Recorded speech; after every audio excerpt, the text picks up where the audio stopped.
fishing kind of hard. Yeah, it is. You want me to tell you where I'm catching them? I'll tell you exactly where I'm catching them. No, you won't. Yes, I will. I don't trust you. I don't trust you. I will tell you exactly where I'm catching them. Right, in the water. Right in the mouth. Right in the mouth, that's right. Catch them right in the mouth. I knew it had to be something like that. That's right. No better time than the present to start. Ozio, it's good to see you again. My back in the groove, back in the saddle. My not so young friend. I am. Listen, I'm young. I'm young at heart. That's all that counts. You must be. People my age can't keep up. You must be. That's the way we roll. Must be to put up with the crew around here. That's for sure. So this is our bi-weekly Friday night seminars. They've been on a hiatus here lately. I kind of always take breaks in August, but Lake Fork, we kind of go into tournament season in the fall. It's kind of a little oddity. Most places tournaments are winding down this time of year, and here at Lake Fork, two of the very biggest one and two of the biggest ones happen in September and then October with the Sealy Big Bass Splash, which is coming up this next weekend, and then shortly followed here in the middle of October by the Berkeley tournament, which is a very big one as well. Both tournaments usually over at least like 1,000 entries in Berkeley, even, and I think Sealy is usually over 2,000 entries. Sealy's double. Yeah, and so very big events. This lake presents a lot of unique challenges. If you're not from here, from behind the cameras, here at Lake Fork, you go tournament bass fishing, we've got a slot limit. It's 16 to 24 inches. You can't keep anything in there. So you got to catch a fish that's just under 16, or you got to catch a fish that's over 24 in these hourly big bass events like Sealy and Berkeley. It's a unique challenge. It also, what it does do is, if you're a guy that's not a real experienced fisherman, but you enjoy competitive fishing, you enjoy tournament fishing, to me, what that slot limit does is it brings a little bit of luck into it, hitting that number, right? I mean, you can consistently get checks on those unders, but to actually be the dude that catches the one fat 15 and 7/8 inch fish or the one fat 25-inch fish, like, I don't care how good you are, there's some luck to that, right? Well, this tournament does something that no other tournament on the planet does. Anybody that can crank a motor and run to a bank line and throw a lure in has a chance to make money in this tournament. And, I mean, we call them bank beaters, people that just all stay shallow and just work bank lines all the time. I mean, they have just as good a chance to win this tournament as a seasoned professional that's out throwing a crankbait on trees or on a roadbed or doing something really fancy. And I've seen it happen many, many times in the past. This tournament on Sam Rayburn one year, back way back, a guy with an aluminum boat had a tent pitched on a point in Five Fingers. And the first morning it was so foggy that nobody could even go out. I mean, but they still had the tournament. And he just pushed the boat off from when he got up, right after daylight, and put his trolling motor in the water. And the first cast catches a 12-pounder, won the tournament. Yeah, out of an aluminum boat. There's always some of that in these hourly big bass tournaments, and then I think I feel like the slot limit brings even more of that into it because it's such a unique deal where you got to catch that 15.5 to 16-inch fish. Like, that's such a unique little window. You kind of got to get lucky to hit that. And then on top of that, you referred to bank beaters. Well, with the Sealy at Lake Fork always being the mid to kind of somewhat late October, this year falling on what I think is the 16th, 17th, 18th. Is that right? Which is early. Yeah. So a lot of times we're either going through or just after a turnover or a cool down coming out of summer, headed into fall. You kind of get these fish in what we call the summer to fall transition period, and a lot of times that's accommodated with a turnover. What that does is that always when you have a turnover or a summer to fall transition, it puts a lot of fish on the bank and spreads them out in somewhat random areas. We've all kind of known that if you follow seasonal patterns and listen to the guys that are supposed to know what they're doing, they'll all tell you pretty much the same thing. That's what fish do when you go summer fall transition. When they immediately come out of schools, they run to the bank, they spread out. Then as they start moving into those creeks in the fall, they start grouping back up. But right now we're in the middle of that, and the fish are really spread out. And Lake Fork is kind of fishing tough. I mean, it's not that there's not fish to be caught, but to be consistent or to catch numbers of fish, man, you're asking probably a little too much right now. It's more of a old school, put your head down, hard work, fish really hard, and if you do all that and you stay in the right areas, then maybe you can catch 6, 8, or 10 fish in a day. Yeah, the numbers aren't the ticket No, right now. they're That's not. for sure. They're not. On this pond. I mean, I worked at it all day today and trying to put something uniquely different that nobody else might do today. And I mean, I think I had 7 all day. And but I did have some decent fish that might ring the register, you know, for the money walk. But that's what I was looking for. I was looking for the bigger unders today. Yeah, and that's what it's about this time of year. Is just, you know, keeping your head in the game. If you fish a lot out here, it can be really frustrating because you fish a lot out here, you get dialed in. We just came off of maybe the most consistent summer bite that I've ever seen out here, where it was go out for a few hours in the morning and catch 20 fish or 25 or 30 fish, or, you know, pretty much every morning in the first few hours you had that many. And you go from that and be dialed into that kind of deal and that kind of numbers, and then you go to grinding all day for 6 to 10 bites. It's like it makes you feel like you're not fishing very well. But what you got to understand is, at the end of the day, this is bass fishing, and in a lot of 5-fish tournaments, it only takes 5 bites. And in this particular event, it only takes 1 bite. So you don't have to catch numbers to be very successful. You just have to catch the right fish, and you have to make sure that you fish clean to land the bites that you do get.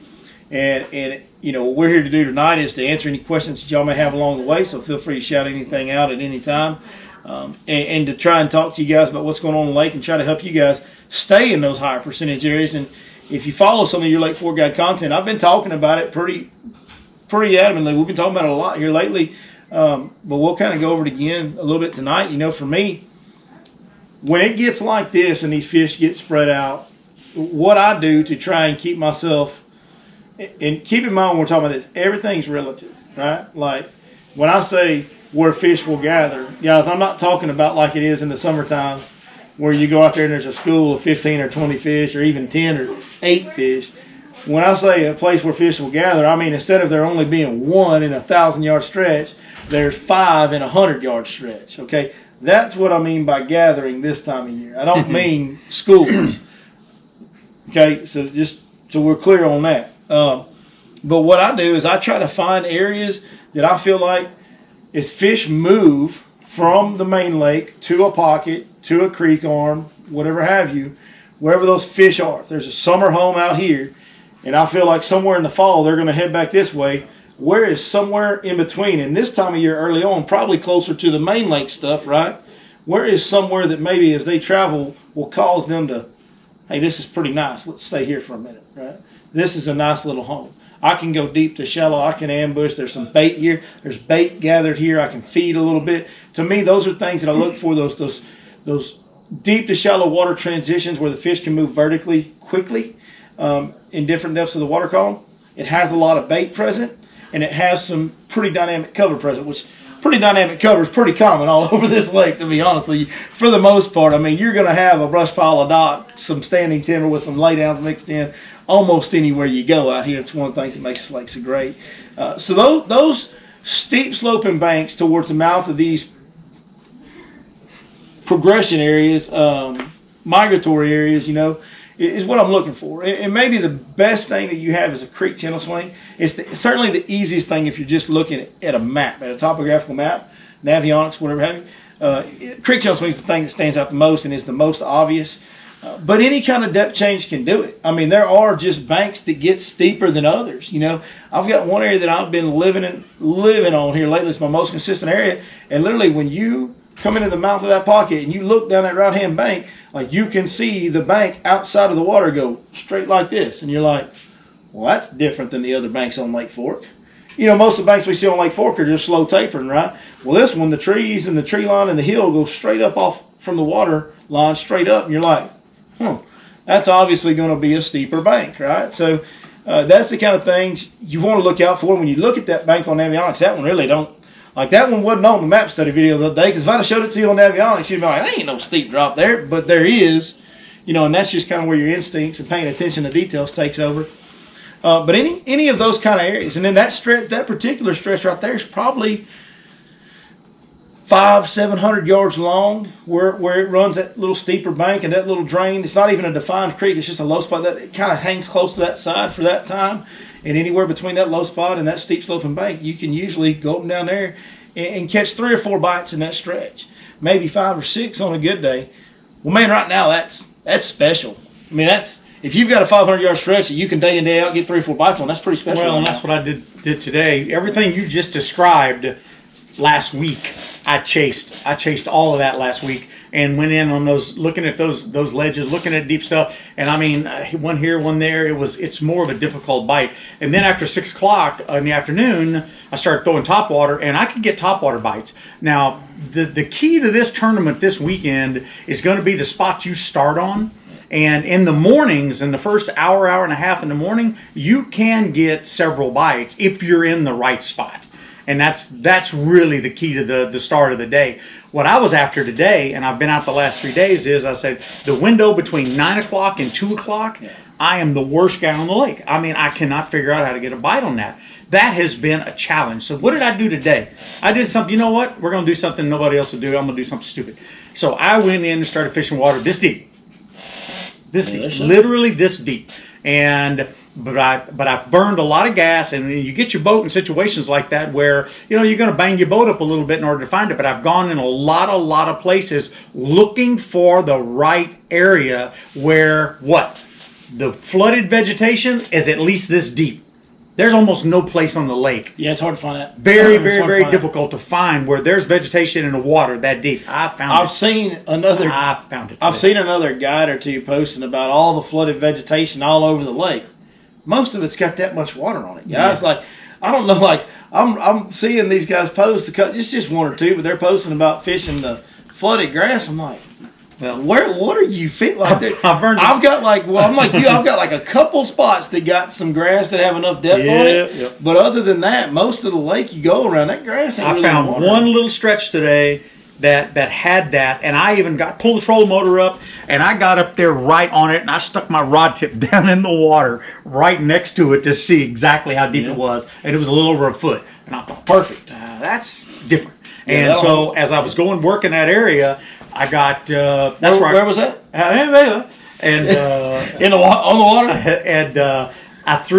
And when you look at it, and here's the weird thing about that vegetation. Everybody's looking for that vegetation, but the stuff that's already been flooded, that kind of eel grassy looking stuff, has died. And now when you throw something up there on it, real tight to it, and try to swim it back, it wraps around the tip, and you're dragging a strand with you, right? And I've been throwing different. You can't even throw a chatterbait. It comes back like that's a lawnmower. It's got stuff all over it. So I tried. I put on a swim bait with a light, very, very, very light tungsten in the front of it, and then a swim jig, a 1/4 ounce swim jig. And those fish bit a swim jig today. And 2 of the casts that I threw, but I mean, you got to be precisionistic with your casts to get it to drop it in right on the edge of that thing. And on 2 of those casts, when it landed in the water, that fish was on it the second it hit the water. Yeah, they just cruising that grass line. And they're cruising that grass line, exactly. Yeah. But that's only a 100-yard stretch that ideal grass was in. And how many fish are you going to consistently get out of that day? Well, that's the other question. In one little from, I don't know, maybe from here to that wall over there, I caught 3. One of them was a slot, and the other 2 were good unders out of that, you know. And then I thought, But the key to the whole thing was with that one spot was what you said a while ago, channel swing. It was a little shallow channel swing right there in that one spot, and boom, boom, boom, got those 3 bites there. And so I fished around in that area and dug a couple more out, and the swim bait with a real light tungsten on it, and fishing, literally throwing it in water that deep. I managed to dig 2 other unders out. Yeah, you know, one thing. But literally the whole day, I was fishing in water that deep. So speaking of that, one thing that's interesting, you know, is just doing it in different areas. I'm doing it on areas closer out to the main lake, fishing the swings and the drops, and you're getting on back there looking for those fish that are in the back. The one thing that's interesting is, you know, even though I'm fishing, and I've been saying I'm fishing, you know, 0 to 5, 6, 7, 8 foot of water, you know, most of my bites though are like with Davis, they're coming in that much water. Yeah, and these fish, especially when they want to feed, are pulling up really tight to the bank. If you idle around with your graph right now and look, when you find bait, you know, or when you're on your trolling motor, you're seeing bait, even if you're out over 10, 12, 15 foot of water, you'll see that the bait fish, the majority of them are in the first few feet of the water column. And that's going to tell you something. That means the majority of the life of this lake is in those top few feet of the water column is what that means to me. When I go around and everywhere I look, it doesn't matter what end of the lake I'm on, most of the stuff, I'm talking the vast 80-90% of the stuff that I see on my graph is in the first few feet of my sonar. Man, that gives me a clue that I need to fish pretty shallow, right? And as David was saying, I can't express to you how shallow you need to fish. Like I'm talking about, I throw that, like I'm doing a lot of Texas rig and I flipped some today in a foot of water. Hold your breath. I'm drop shotting. No, let me fall out of the chair and get back in. You probably would not approve of my drop shot rig, but I am drop shotting. But I'm flipping, you know what? But literally, there's time I'm throwing the bait on the bank. Like I'm throwing it on the dirt and dragging it into the water, and the first piece of wood cover that's in that much water is where a lot of my bites come from. Now, I will say, while I'm doing that, one of the reasons that I really favor those deeper sloping banks like that is the bigger bites that I get, right? And Dave knows this. I'm always thinking about bigger bites. That's just kind of how I'm built. I'm never really too worried about numbers. I'm really worried about trying to catch 5 big ones. And a lot of the bigger bites I get, while most of my bites come this deep, a lot of my bigger bites I get come as I work that bait out and that bank slopes sharply and I get into that 4, 5, 6, 7 foot of water range and there's a good lay down with a bunch of branches on it or a tree that's got a root system exposed or something, and you'll feel it, and that's where a lot of my bigger bites come from. It's a little bit deeper. So that's one of the reasons I do like fishing those sharp sloping banks right now. To me, everything this time of year when it gets tough in the summer to fall transition is about covering water as efficiently as you can while fishing slowly for fish that don't really want to bite. And that's one of the hardest things you can do in fishing is to cover a ton of the water column, but fish methodically through stuff, through cover. Very difficult. And one of the things that allows you to do that is having a bank that slopes where now I can cover the water column from 0 to 8 foot very efficiently on one cast. And so even though that cast took a long time, I covered a lot of water column. Now I go to the next cast and do it again. It just helps me cover more water. Not this way, but this way. Does that make sense? Well, just giving myself more options and opportunities to get that random bite here and there, because a lot of these bites are random. You know? Well, here also too, I mean, I was telling you about the top water a while ago. I was even throwing top water at like 2 o'clock, 3 o'clock, and in working working some areas. And what I ended up was working towards this one day. I did nothing but throw the top water. Well, it was about 5 o'clock, 6 o'clock, and what I got to noticing was that the places that I could get them to blow up on it, the boat, I'm reaching the bank easily, and the boat's setting in at least 9-10 foot of water. So pretty much just what he just said. It's in that same type of thing. Now, if you look on a map, you can see where some compression spots are where you've got a quicker slope. I was sitting in a spot the other day. I'm easily reaching the bank, and it's 18 foot the boat's setting in. You know, and it's not a channel swing. It's just a pocket. And there's places like that, and that's where you're going to get a bigger fish on a top water or something like that, or even working something down that slope in that area. And when you look at it, it's easy to see on the map. That's the reason why that is, and it shows the lines are all compressed right there in that one area. So those are primo spots, but that's where I was getting the bites at on the top water. Question? In particular, top water. Well, I was throwing. Narrowed down what kind. I mean, there's so many. I was throwing a bone colored yellow magic. And bone color seems to be a really good color right now, but you could throw a walking bait also in that area. And I wouldn't be in this area I just left a while ago. I kind of want to go back in there early in the morning and see, and that might be able to throw a little small yellow magic on that because there's the junk that's around there, and see if they'll bite that. But would you not just throw like a smaller size? Like that Spro popping frog, and like that smaller size, it's like a white or something. You could, but I mean that bone color. That's what I've been getting bit on was that bone color yellow magic. But the top water that's tied on my boat right now is the exact same one, 1/4 ounce bone. I was telling them is that some of my key places that I've been getting top water bites on are places my boat's setting in 10 foot of water and I can easily reach the bank. Yeah, and I got one spot that it's setting in 18 foot of water and I can easily reach the bank. And so that's a key deal right now. So if you all seen anything blowing up? Yes, once in a while. It just depends on the day and the time of day.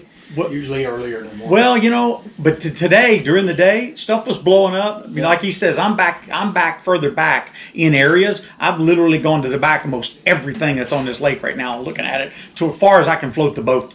And today was the first day that I actually saw some blowing up. I saw a lot of shad today. I threw a rattle trap today for a good hour, thinking that, you know what, I'm going to random one up here in a minute because there's so many shad flicking around, and every now and then one blow up. But they're not schooling, and I never did get a trap bite. And I thought, you can run into massive wads of bait fish right now. And that's always one of the challenges on this lake. As great as Lake Fork is, and and they're feeding like they were this summer, man. It's insane. It's crazy. When you get numb to it, fishing it as often as we do, you get numb to it. You just show up and you're like, you go out and catch a 25-pound bag, and you're like, yeah, it was all right. Like, do we understand how crazy that is? Like, that's crazy. So you get numb to it. But one of the things that makes this lake difficult a lot of times, like when it's not just set up right, these fish got a lot of places to hide. They got a lot of cover to relate to, even when the lake's low. And they have got an unmatched amount of bait fish per acre in this lake of all different shapes and sizes. They eat crappie, they eat juvenile crappie and sand bass. We know that. They eat yellow bass like crazy. They eat shad. They got little shad by the millions. They got gizzard shad by the thousands. They got brim by the thousand. Like, they have got so much food to eat. And you get in some of these areas right now, and the bait, like, if you have live sonar and you go down some of these creek channel swing banks, and you point your live sonar down that creek channel swing bank, get up tight, parallel up, point your live sonar down it, it is bait for 80 feet straight and 4 foot deep from the surface, solid, like a wall of bait. It's insane how much bait is in some of these areas, and these fish are just really well fed. You know what I mean? Like, they sit down there on that old stump looking grumpy, all cross-eyed with their big lips sticking out, just looking madder than anything, and they just sit there. And then when they decide to eat, they just go, there's a whole school of shad right up there. Let me go up there and get some. I mean, their life is easy. That's why, like, you catch fish right now. We just came out of summer, guys. It's Texas. We just came out of summer, and you catch fish right now, and they look pre-spawn. Some of them literally look pre-spawn right now. I mean, they're in great shape. They fight like crazy. They're thick all the way through. This lake's just unique that way. It's unique that way. I threw a square bill beside wood until my arm about fell off.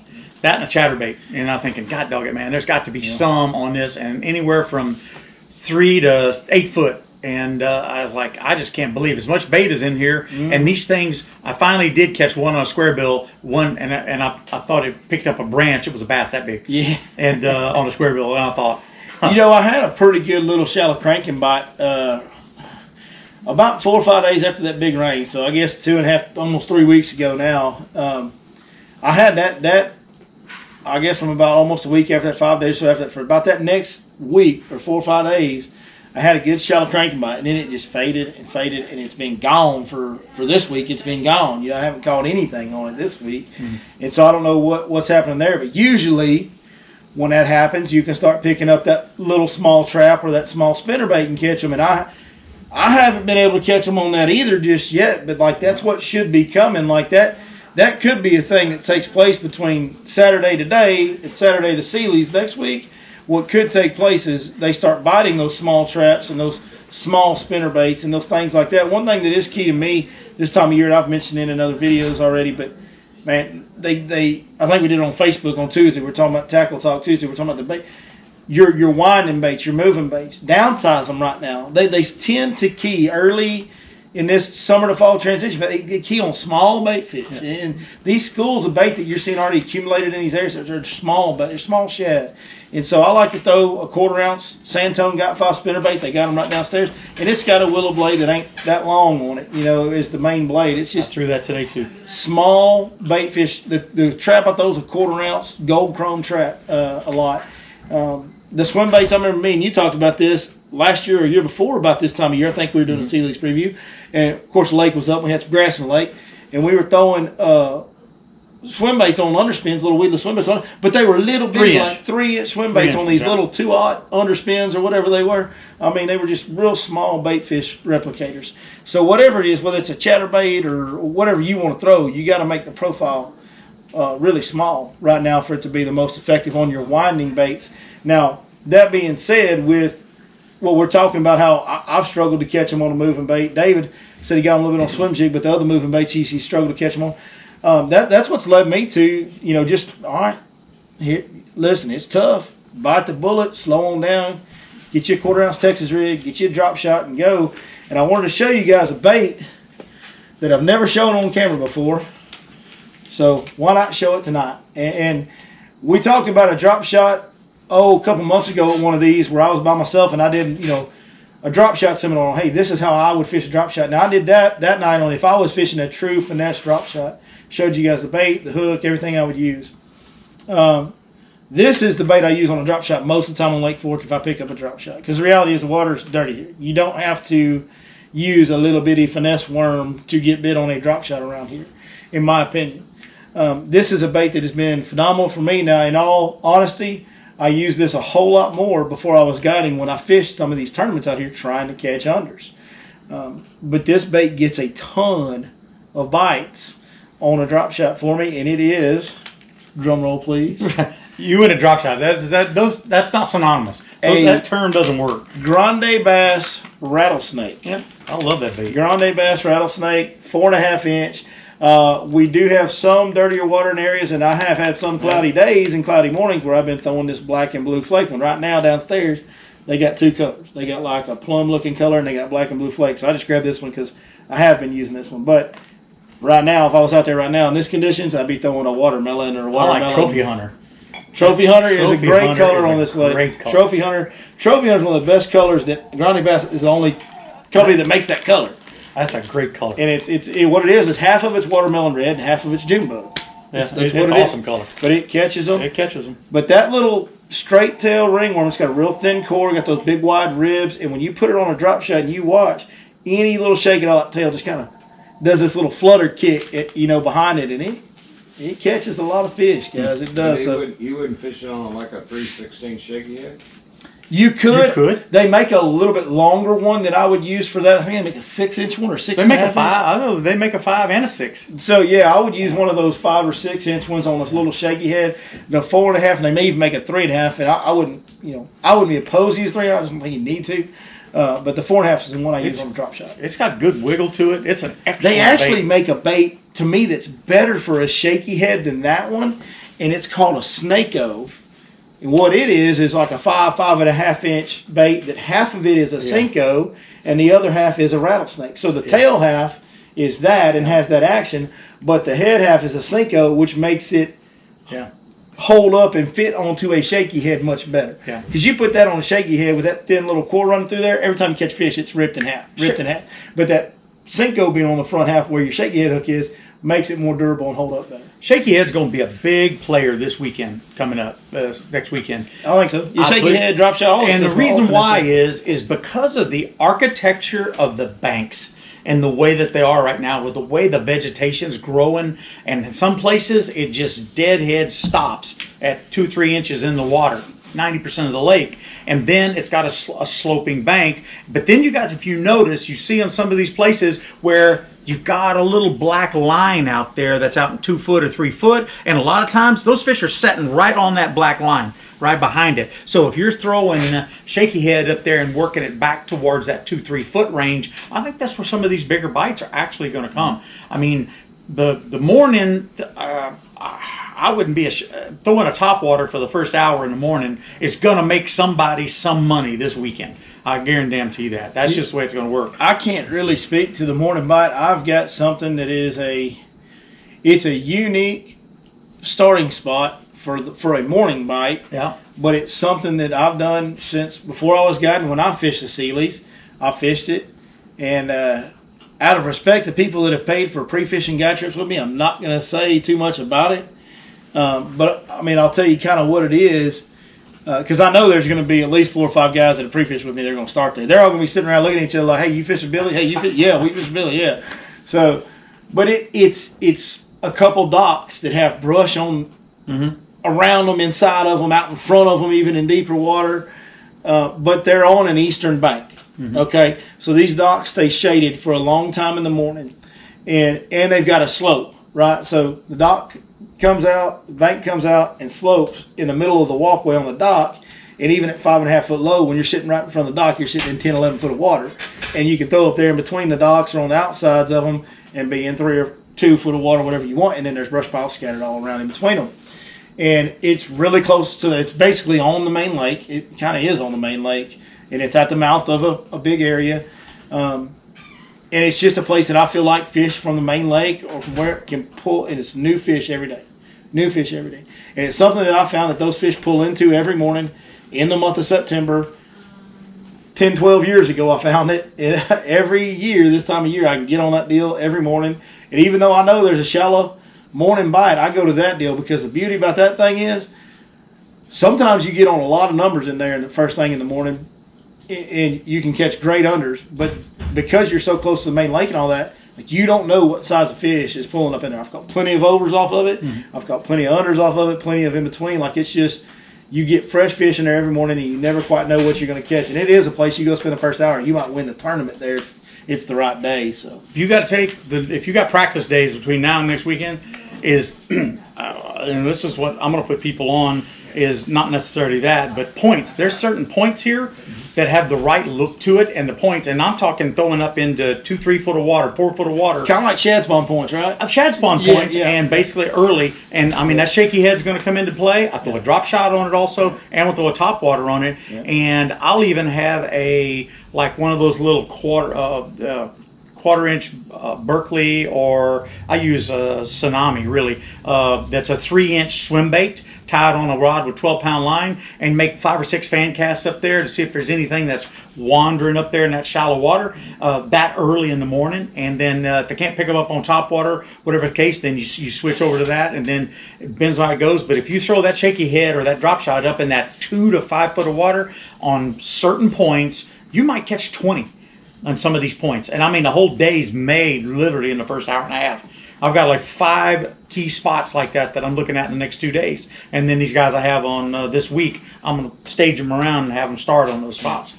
And then they can get a money fish off of that. The hard part's what's been killing me is the 9 o'clock till 2 o'clock range. And that's what I'm starting to change my strategy up and getting into literally that deep to see if I can get bites. And today I did. So, I mean, the amount of stumps I threw around the last week is stupid for not a single bite. For not a single bite. It's a lot of wood in this lake. I'm talking stupid amount of time I spent on that thinking, that just can't be. It's pretty unfathomable how much wood is in some of these areas. You get in there, like you go up Birch Creek or something like that, and you get up north of that bridge, and other than the boat lane, you look around and it's like, holy crap, man. Like you can spend the rest of your life north of the bridge in Birch Creek, and I don't think you can fish every stump. Yeah, I don't know that you could. But is there any water north of the power lines? Yeah, a little bit. Yeah. Oh yeah. There's some. Yeah, I mean, especially that channel. That channel up there's got a great drop in it, and it holds a good amount of water. Get across the old roadbed and run right along the bank. I mean, is there water over the top of that? At the roadbed that runs straight across? No, the roadbed that run right alongside the bank. On the power line? Yeah. Yeah, you can. On the first power line? Yeah. Yeah, that first power line, there's still plenty of water there. Okay. Now, if you get up to that next point on the right, and north of there, if you ain't in the channel, you're pretty much not in any water. You could probably go to the second power line. You think you can get up? Yeah, because Aaron was up there day before yesterday. Clear Aaron up was to there. the gasoline cut? I don't know what the gasoline cut is. That's the second line. Yeah, it's up there close to the second line. Yeah. Right. But he had no problem. He said he went up there, and there's areas though, like you're going to have to know how to navigate up there, or you are going to get too shallow to navigate in some areas. Like I can tell you right now, like if you go to the power line, the first power lines, and take a left and try to go up that side of the timber, there's dry land. Right. You know what I mean? But if you go over to the right, you're good. And then when you start going up there, like you're going to have to be somewhere around the channel as you navigate up there, or know where the drains are as you navigate up there, because there is going to be areas even out in the middle that are going to rise up and will put you on. And that's like what I did today on I have a Helix 12 on the dash, and I go into the setting where I can take that map and I have this it'll highlight the creek at different depths. Like, so if I'm out deeper, I have to have it at a bigger number, say 15, 14. And then as I get further back in the creek, I have to lower that number down. It shows me exactly where that creek runs. And that's what I did today. I stayed exactly in the creek to the point to where I was literally in 18 inches of water and still in the creek. But if you get out of the creek, oh no, it didn't work. Have you seen my map, the new Lowrance map, where you can change the colors for different depths? Have I showed you the new highlight option they have on the lives? No. So you can go in there and set your depth, and you can set whatever depth you want and however many you want to all different colors. Wow. So like when you look at my map right now, it goes from like yellow to orange to purple to blue to green to whatever, and everything is a different 3 to 5 feet in the water column. So as you're going in there and you want to know, okay, we're 5 foot low. So I did everything 5 foot low and yellow, right?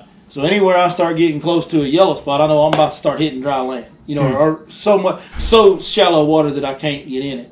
It's a really neat, when you look at that map now, because I know you're talking to Humminbird, and they give you the option, I think, to use 2 or 3 different highlighted zones. I can mark red for shallow areas. Yeah. So if I want to go right now and do the same thing you're talking about, where I put it at 3 foot, I would have to set it at 8 foot. Yeah. And that way it would show me every spot on this lake that's shallow up to 3 foot.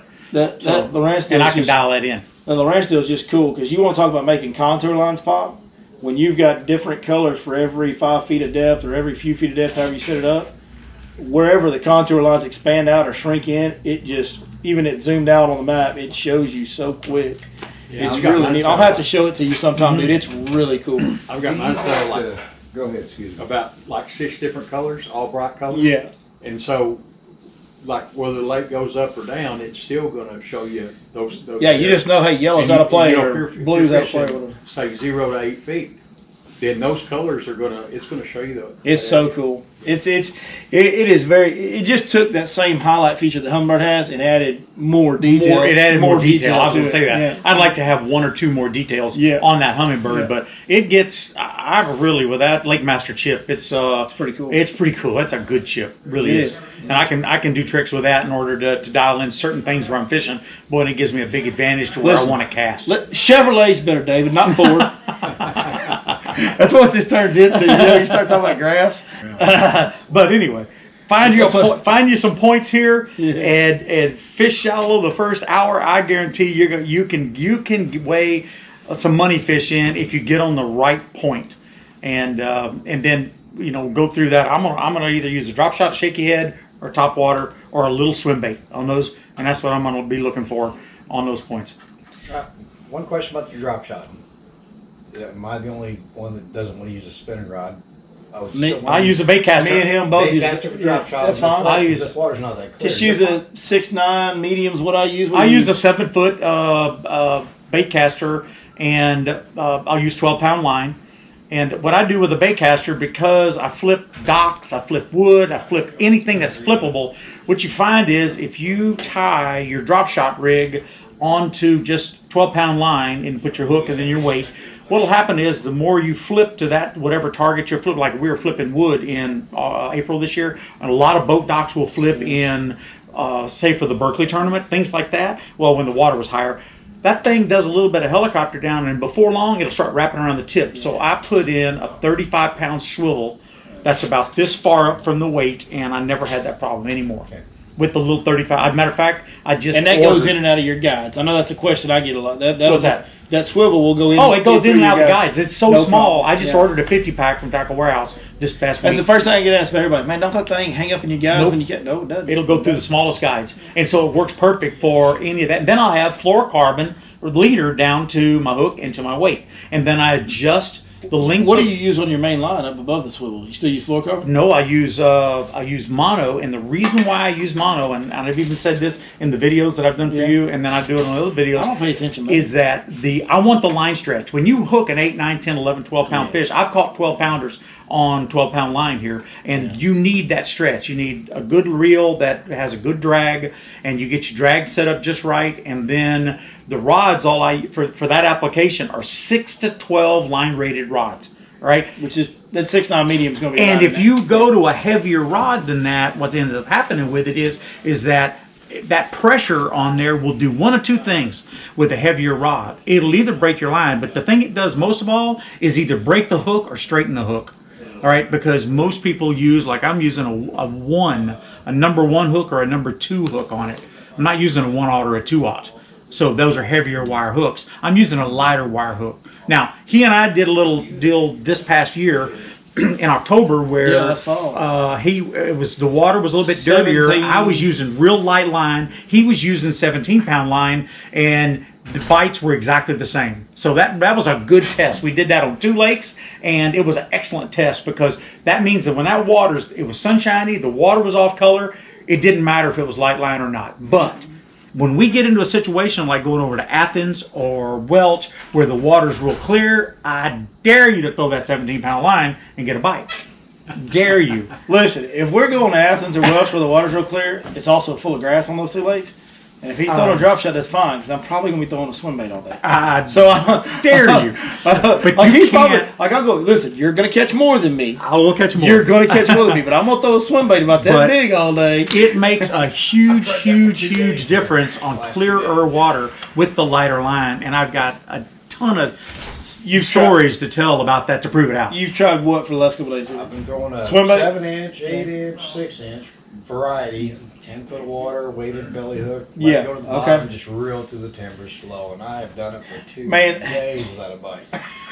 They're just not quite there. Well, yet. and here this is hold on. They are there. Like they're there in such small spurts and windows. So the other day I was fishing a road bed, a corner of a road bed, and there's a slope right where the road bed hits the land. There's a good slope there, and just off to the side of that, where it's another steep sloping, same kind of bank we were talking about earlier.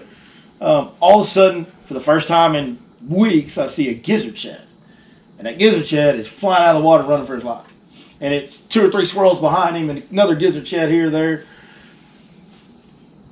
If I would have had a big swim bait tied on right there, I could have sat there and eventually caught one at some point throughout the day when they pulled up and I had my bait there at the like if I'd have committed to it, I could have caught one with a big swim bait right there, I feel like. But it is such a small window and such finite areas where they are on that size of bait and active enough for you to catch them on that swim bait. Yeah, it is. I mean, you've got to be committed to it. I'm not saying it can't be done. I'm not saying this tournament won't be won on a big swim bait. It can happen. But there's going to be a lot more guys that go out there and throw a big swim bait all day and come away with nothing. Like, that's just the reality. They're just not active enough, and there's not enough of that big bait chasing up shallow going on to consistently get bit on that. You know what I mean? For days, I worked on wood, flipping it, chatterbaiting by it, things like that. But I'm using the active target. Also, looking at the trees. I don't know how many trees I looked at. I ain't seen the first fish on any of those trees. You know what's funny about that, though? Now, there's some guys that are catching them on trees. Are catching them on wood, but I mean, I didn't choose the right wood, obviously, because I mean, good Lord, you gotta be there's careful. 40 billion trees in this lake. You got to be careful with that live sonar on timber right now, because even though these fish are moving around, it's like when they do set up on that timber, like they're on it, dude, like they're tight. And so I have seen bait around a tree, and so I'll pick that tree to throw out on live sonar. And I throw in there, and when my bait goes down to the base of that tree or hits a root or I rattle that bait off that tree, one swims off. So they're just so tight to the tree that I'm not seeing them, or they're behind it in my cone or something like that. And then when I get close there, and they're inactive, they don't want to eat, they just swim off. But then I'll see a bass swim off on my live sonar. And I think a lot more of that goes on with live sonar than we're all still learning live sonar. From most of us, not everybody's Patrick Walters, and Josh Jones. Well, I think we're learning with that live sonar a lot, and that's what I'm starting to find out throughout this year is a lot of times these fish are so tight on this cover, you may not see them, but if it looks right, it's in the right depth, you see bait, all that good stuff. If you throw at it every once in a while, one will come off of it, and sometimes you'll catch one off. I didn't get them to do that. Sometimes you'll catch one off it before you even see it. And I was skinning those trees with the magical drop shot. And I didn't get it. Well, that's why ain't nobody scared of a drop shot. You got to throw that Texas ready. No, I'm just kidding. Fish was down there saying, there's Ovia. One thing I did want to point out is, me and David always, it's amazing that we sit up here and do all these things together because we do actually disagree a lot of times on how to skin the cat. And that's okay. So do the guys at the highest level, and so do the guys at the weekend level. It is all about things that you have confidence in that work for you. You know, David's talking about his drop shot throwing 12-pound line, throwing a number one hook. I'm actually throwing a 2-aught.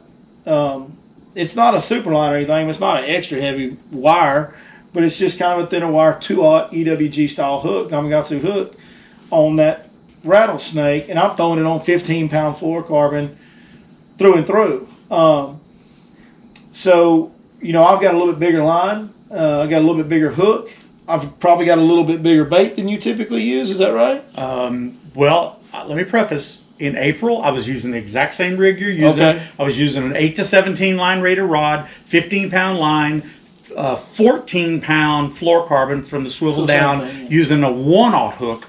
And with a 3/8 ounce weight, and we were working the timber and working stuff like that because we were catching a lot of 6 to 10 pound fish during April and early May, and so I use a heavier rig for that. Now, when that starts to clean up and those fish really move away from that type of pattern and start moving out, then I'll switch back down to the lighter line. What's your normal drop?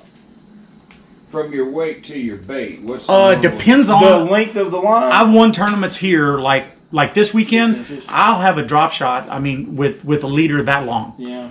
Fishing that shallow stuff, and even putting a rattlesnake on it for winter real shallow. Now, the deeper I start going, it starts lengthening out. So if I'm in we were flipping in say 6 to 9, 10 foot this year on the wood, I was using about an 8-inch leader. Now, when I'm out in 20 to 30 to even 40 foot of water, I mean, I'm using anywhere from a 15 to a 22-inch leader.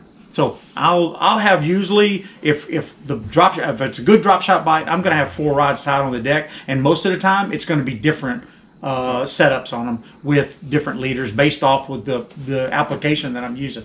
I feel like for shallow fishing, like we're all pretty much doing right now, 4 to 6 inches, you know, is going to be it's going to be pretty good. Like that's going to work. And when you got a 4 to 6 inch leader, what I always tell people in the boat with me, customers and whatnot, is, man, listen. This is a light Texas rig. That's all it is. The weight's a 1/4 ounce, 3/8 ounce. The hook's a 2-aught EWG. It's just a little straight tail worm. Like all this is a light Tex. Don't even think of it as anything. Don't fish it like nothing else. Fish it like a Texas. It's fine. It's just a Texas rig with a light Texas rig. A little bit lighter line, a little bit lighter weight, a little bit lighter hook. And that's just how I coach people to fish on it, just to get them. Because a lot of guys get in the boat, you know, and if you're not a avid tournament fisherman in Texas down here where we have bigger fish and dirtier water most of the time, you're probably not throwing a drop shot. Like you're probably not going to be very familiar with a drop shot unless you're a tournament guy around here. And so I get a lot of guys in the boat that aren't familiar with it. And so just to get them comfortable, I always just tell them, listen, it's just a Texas rig. Just a different presentation of a Texas rig is all it is. There's some subtle things, and I know David's probably weird like this because there are some differences between it and the Texas rig, and there's different ways to fish it to be more effective. But for a beginner to get his mind wrapped around it, man, it just throw it out there and drag it like you drag a light Texas rig. This is a great lake for a drop shot, and the reason why is because of the slot limit and the way that this lake is wired, where 16 inches. When I go to San Rayburn, I only use a drop shot there maybe 2% of the time. When I'm at I have a tournament in San Rayburn in 3 weeks, and we'll probably won't even use it. And so it's this architecture of this lake really is conducive for that to work and work well. And I've fished stringer tournaments here for last 15 years, and the stringer tournaments where I don't care about the overs. The overs happen when they happen. All right, and so we're after a 12-pound bag or 11-pound bag of unders, and so stage walkers. I mean, this weekend, so 230, 240, 250 class fish this is a great bait to catch that with. Back to the reason. If you're fishing it shallow a lot of times, you don't exactly know what the construct of that bottom is. If it's a mucky bottom it's real soft or whatever the case, and a Texas rig will kind of bury down in it a little bit, and you could work it, maybe not get no bites. With the drop shot, it sets the bait up, and the bait's going to sit there looking more natural. And that's why I've always opted to go that way, because for years back we had so much success with it in even super shallow environments all the way out to, I mean, I've had some tournaments I've won here in 35 foot during January when you just hardly can't buy an under. But they don't have tournaments in January anymore. They used to have them all the time. Yeah, I've got an area right now that is, it's actually one area that I'm fishing that is all the way back. I mean, it's all the way as far back as you can go in this creek or cove, whatever you want to call it. And it's in the back there. It's got a lot of it's aquatic vegetation. It's growing under the water. It's underwater aquatic vegetation, but I don't even know what it's called. It's not hydrilla. It's not coontail. It's not milfoil. I just call it stink grass. It's real stringy and soft, and it wads up on anything you throw in there. And when you pull it off and smell it, it stinks. Like it's got a sour, stinky. Is it black stuff? No, it's not black. But it's just down on the bottom in shallow water. And if you throw a Texas rig in there, as soft as that stuff is, you can try to snatch. Normally throw Texas rig in grass, you snatch it out, it pops out of coontail or hydrilla. You can pop it in and out of that stuff pretty good like this and get bites. This stuff, it's just too soft. It wads up on it too much, right? And so the only way you can fish that grass right now, and it's so shallow in some of those areas, like Dave was talking about earlier, even to throw a chatterbait or a trap or a swim jig, I mean, unless you're just burning it on the surface too fast to really get a bite, you're just going to wad up in that grass too. So the only way really to fish that deal is to throw weightless fluke or wacky worm or drop shot. And throw a drop shot that'll sit just above it, and your weight will come back with that grass on it, but your bait will be clean.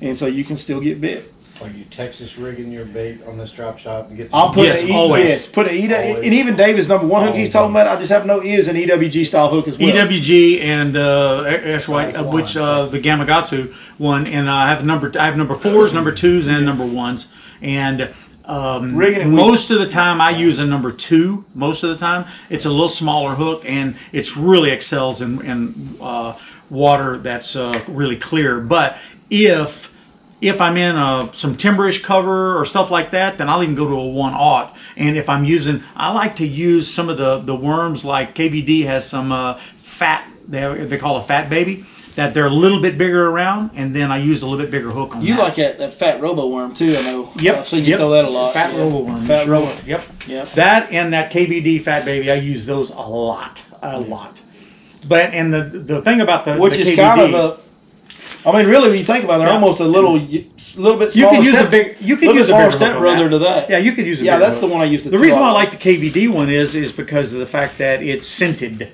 and it camouflages whatever you've got on your hands whenever you do it, and so I do believe that does make a difference. Listen, it's awesome not being contractually obligated to tackle companies anymore because I can tell you everything I want about them. I like this bait a lot, this Grande Bass rattlesnake, but I can't go without pointing this out because you know me. Like if I think something's kind of messed up, I just love to call it. I can't leave things unsaid, Dave. I love this bait. This is one of the best baits I've ever fished, Grande Bass rattlesnake. They make several baits that are really good. I use those on But Carolina they rigs. are some borderline copyright infringing dudes. Look at that logo. That's Lake Fork Tackle's logo, guys. That's Lake Fork Tackle's colors. That's their logo. And hey, if you open that bag and smell it, that's Lake Fork Tackle scent too, Jack. Like these suckers want to be Lake Fork Tackle so bad they can't stand it, man. Sorry, Grande Bass. Good Carolina rig bait for sure. Yeah, no doubt. But And I got the biggest one that they make. I remember back years ago, Lance Vick was throwing that weightless Do you remember- in shallow water. do you remember when that bait was like the rage on this And lake? Like it's all anybody talked They about. were throwing it weightless, catching giants Yeah. in shallow water back in the spawn. That Grande Bass rattlesnake With the for 8-inch one. for a while was like the cat's meow on this lake. Like it's all anybody threw. And now nobody talks about it. Yep. And them fish still like it, so we still catch them on it. But, All right, questions. Anybody got any more questions? So you're stuck on there's never talked about trying to catch an over. Let's say you wanted to go swing for the fences. oh, Yeah, that's his. Hang on. That's his world. tag me in. I'm tagging you in. I'm tagging you in. My partner not so much, but me that's what I like to do. So I thought, and I meant to bring this up a while ago, and we got to wandering through the conversation like we always do. As much as I do interrupt, there are things that I don't say that I let go. Believe it or not, there is. That is why I'm fishing where I'm fishing. Everywhere I'm fishing, yes, we catch good unders in there right now. 100%. We catch some slot fish in there. But everywhere that I'm fishing, that I'm talking about on these transition areas that are closer to the main lake, there is a chance. To me, it's the best chance to run into an over. Because right now, not really knowing, there's not big fish grouped up in groups anywhere in particular. The best chance you have to run into an over is find them moving around. Where are they going to stop when they move around? So everything we talked about earlier, hey, where's a spot that a fish is going to stop and set up these depth changes on the bank lines, things like that with the right cover. To me, that's the areas where a bigger fish is going to stop for a minute and kind of hang out in there with all that bait fish and do his thing. It's exactly where the 9.5 pound over came last week. You know what I mean? Like it's where we've caught a lot of we haven't caught any more overs other than the one. So are the odds great? No. But we've caught a ton, like not a ton, but a high percentage of our bites are over halfway to the top end of the slot. They're 20-inch plus fish. Like they're big ones. They're getting close. You know, we caught some 22s and 23s and a lot of 20 and 21-inch fish in those areas. So to me, the key to that is having that little bit more depth change and having that proximity to the main lake, and especially if it has proximity to a dynamic piece of main lake structure, be it a bridge, be it a big, huge main lake point, be it a big hump, you know, anything like that that's out on the main lake. You can go around the corner into a pocket or creek and find a creek channel swing bank. Hey, that's going to be a higher percentage area to catch a big fish.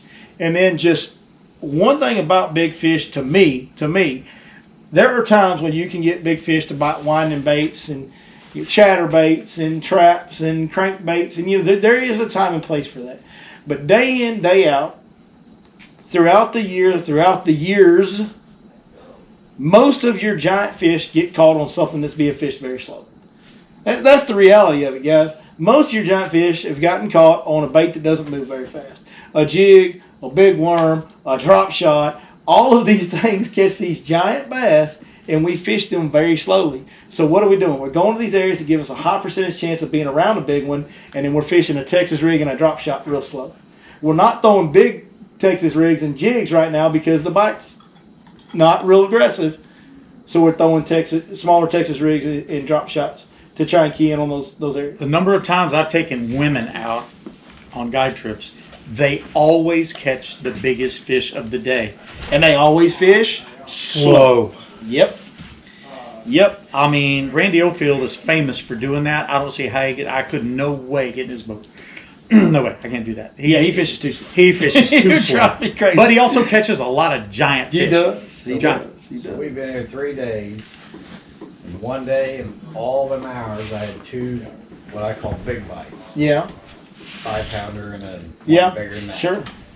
And I thought, boy, this is fishing hard. Yesterday we had 1 bite Yeah. in 7 hours. And Yeah. today I didn't have a big bite. So if you're 3 in 3 days, Yeah. is probably pretty average right now for it's slot fish, if you're new to the lake, which we you know, if you're not out here on a regular basis, when this lake gets tough, it gets real tough if you're not out. And it's tough on us, you know, but because we have the time on the water, we get to stay in areas that we know these fish are going to or coming from or what, you know, we get to be around them more because we get to stay out here with them and follow them around more. So it's a little bit easier numbers wise for us. But yeah, I mean, there's going to be a lot of guys that come out here and struggle in this deal if they don't get in the right areas. And there's so much out there that looks good to fish on this lake. From a beginner's perspective, when you arrive at this lake, every corner you turn around, you're like, man, this looks awesome. And most of it is not awesome. You know what I mean? Like most of it looks great, and there just ain't a whole lot there. You know. But what depth ranges have you focused on? nothing deeper than 14 or 15. It's really. I was going to say. 8 to 10. I was going to say don't go any deeper than 10. They were all on a flip it by thousands of stones. I'd move in even and tighter. it was by wood. And they were all by wood. I'd move in even tighter than that 10-foot range. But I mean, it's only been 3 bites in 20 hours. Well, then that's the. I spent a lot of time throwing swim baits through there, but that didn't. That's work, the exact reason flip. that I did this. Yeah, I mean, I'm burned out on that. I said this. 3 different baits. This isn't. I'd move in a lot something's wrong shallower with than this. that. I'd get shallower. I mean, that's the first thing I would do.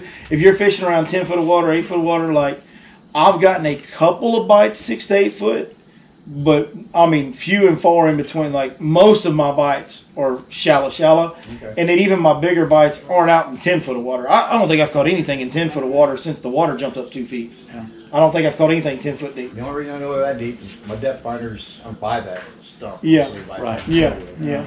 But that's. I just wanted to, that's about average. I just thought maybe I was doing something wrong, but it sounds like it's tough. Well, for a And lot of we're guys, going 4 or 5 hours without starting that one. I mean, we're literally putting the trolling motor down, we're on the main leg, go into the bay, come out, and we're fishing it all, just slow. so those areas where you get, so if you find, and like I said, I would encourage you to move up shallower, right? Okay. And then in an area where you get a bite, okay, now that's where you slow down. You know, flip kind of fast because you will get a reaction. From my experience, you will get a reaction flipping bite where they bite it as it goes down, right? Like when you get a bite, it's swimming down, you get the bite before it hits the bottom. That happens. So what you do when you want to cover water, and this is a key to fishing methodical, but also covering water. It's another key to it is, you know, you pitch in and out of there, pitch it in there, hits the bottom, shake a couple times, bring it out, pitch the next one. And you just go down that bank pretty quick, right? Okay, and then when you get a bite, take a look at the contour lines, try to see if there's a unique feature, hold them. If there's not, oh well, don't overthink it. But when you do get a bite, slow down. You know, there's probably going to be another one within 50, 100 yards of that somewhere. Every bite came on contour. Yeah, on the contour line, yeah. All three of them. They're hanging close to them. And they won't always. There will be days, and I'm having days where they are like, here's the creek channel swing, and that sucker's over there. You know what I mean? Like they're up on that flat on down the way, you know. So it's just there's not It's hard to duplicate. Yep, it is. You gotta fish very efficiently. You gotta fish very intelligently. You gotta make the right decisions, and you can't miss any because you're not getting enough bites to be able And to. they are not everywhere. They're not everywhere. You can fish a lot of dead water. That I can testify to. They are not everywhere. Hours of dead water. Yeah. You was talking about fishing slow, how the women will outfish a lot of men because they're fishing slow. Oh yeah. I do a stupid strategy. I've been fortunate. I've fished Lake Fork for 30 years. I was here when there were still squirrels in the trees when we flooded the lake, and there was fist fights at the ramp.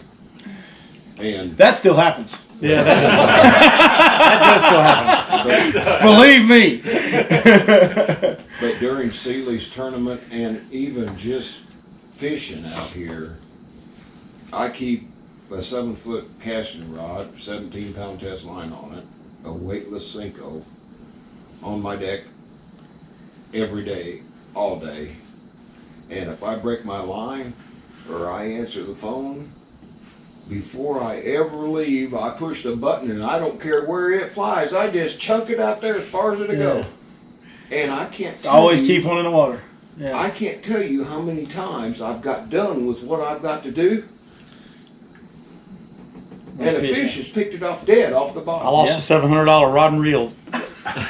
That fish picked his up, ran with it. Set it down to go bring up another bait for a client, and that rod just went. It sat there for 3 or 4 minutes. Out of that boat, 80 miles an hour, sitting there dead stick. Well, I was lucky I haven't lost one, but Yeah. well, I did catch Well, an Dave just made a tactical error. When you do that, You push what the you button. do is you got to put the rod down there in your steering wheel. Like And when I you're steering- did not do You that. put your rod in the steering wheel, your rod sticks straight up, and then you can tell when you got a bite because your rod starts bouncing. I Dave. did not do that. I lost another high I did. Hey, rod. when I'm by myself, or back in the day when I'd be by myself pretty often, whatever, I would do that too. If I had to retie, or I wanted to eat a sandwich real quick, I would do the exact same thing. Throw a Texas rig or I Senko, don't even whatever. care where it goes. I'd throw it just out there, and I would shove the butt end of the rod down in the steering wheel so it couldn't take off with it. And I can't tell how many times I'm sitting there doing whatever, and I'm like, that rod starts doing this, and the butt of the rod will kick out underneath that steering wheel. And you're like, oh, throw that down and go catch one. 24-inch fish one time that Senko laid on the bottom of the lake for 4 or 5 minutes. Yep. And I started reeling in slack. I finally caught it. It had swam up underneath my boat and jumped on the back side. Yep. Yeah. So it had completely swum all the distance that I cast. It was on the other side of the boat when I set the hook. True story. One of my clients this spring from Canada, he brought his boat down this year, and it was a little bit windy day, and he was behind an area protected, and he smokes. And he was using a cutter worm, all right, and he happened to make a cast up between 2 stumps, and he just stuck the rod between his legs, and he dug a cigarette out and let it, and was looking around talking to the other guy, and that thing had to sit there a couple, 2-3 minutes, and then he fixed his rod back up and he lifts up. He says something's wrong. He set the hook, and the fight was on. He took him about 5 minutes to get this fish in the boat, over 13 pounds. All right. He calls me up. I happened to be on another lake. He needed a scale. He didn't have a weigh scale. His was broken. And he said this fish was 26 inches long, and he measured the girth on it. Blowed out This bad. fish was giant, 13, 14 pounds. So he brings it back over here. I told him, go to bring it to Lake Fork Marina and certify it. So he brings it over here. They get up there. Aaron comes over here to get it. Well, he sent the guy that was with him down to the dock to get the fish out of the boat while he's getting everything ready. And the guy got in the boat, got the fish, put the water in the bag, and put the fish in the bag. You better not tell me this fish flops out. And then he went to carry it. It was too heavy, so he goes to lean it on the side and pour some of the water out. There went the fish out. And you wonder why there's still fist fights at the boat And it ramp. wasn't even his fish. You wonder why there's still True fist fights at the story. boat ramp. Didn't even get to certify it. He took pictures of it, and he didn't weigh it, but he had measurements on it. So whenever I did the calculation on it, it was over 13 pounds. But I'll tell you this right here. true story. I'd be mad at that guy, but at the same time, like if I catch 13 Go pounder, get your own fish. ain't nobody touching that fish Yeah. for me, dude. Like, Oh, but you got to know this guy. He's about the nice-hearted guy in the world, and he didn't. He was mad. He was disappointed, but well, I guess that's just proof. Nice guys finish last.